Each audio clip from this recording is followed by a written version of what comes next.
Hey guys, this is my final video ever. Baby, I am the victim here. The number one victim is me.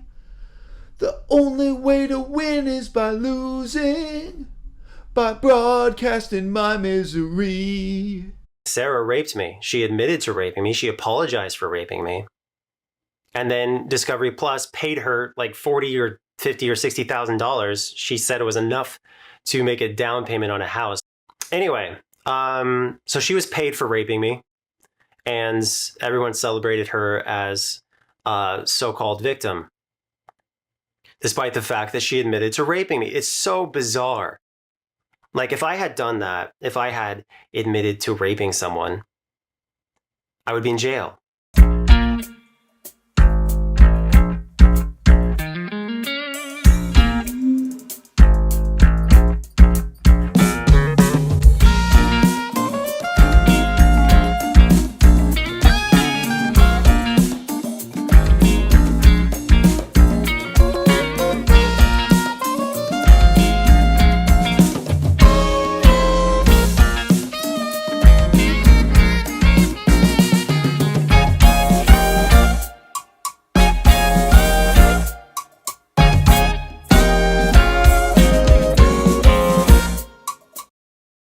So tell me, prior to this unique incident that you describe as rape with yourself as the victim, had you ever expressed interest in having sex with the young woman in question?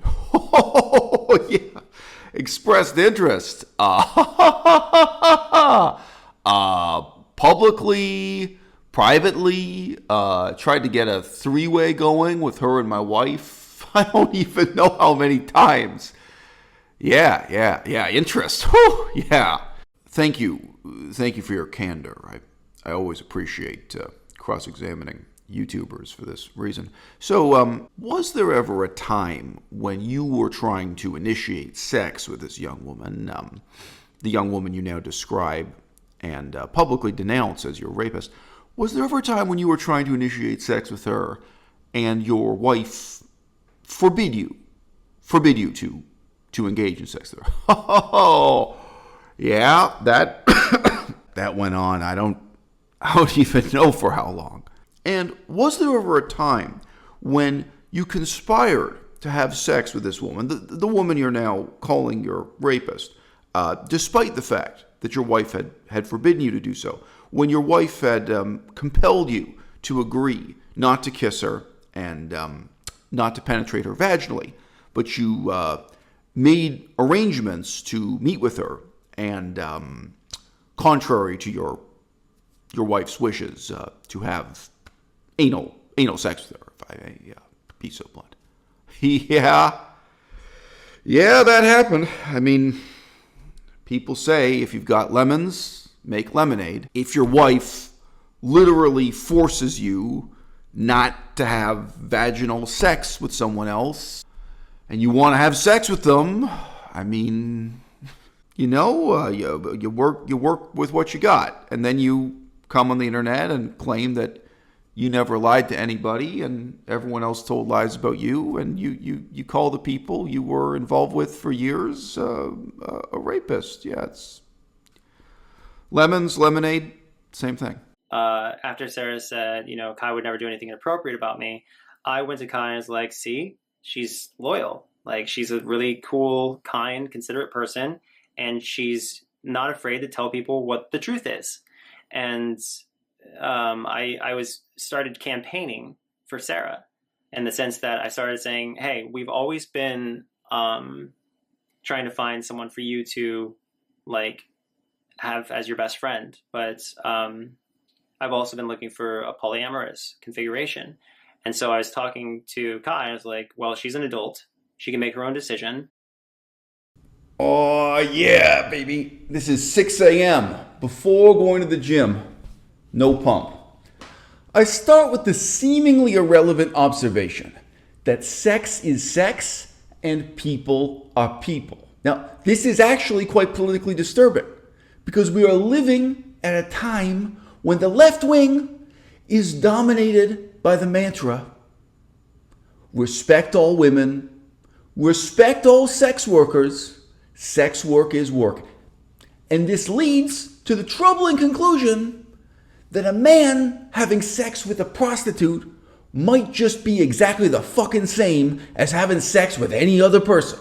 That sex with a person you respect could be sex with a prostitute. And if you have not spent 2 weeks in Pattaya, Thailand, you may not realize just how much the whole world would change if this fringe radical left-wing ideology became mainstream and, I don't know, suffocated the life out of the conservative movement, which, let's face it, shouldn't be called a movement because it doesn't fucking move.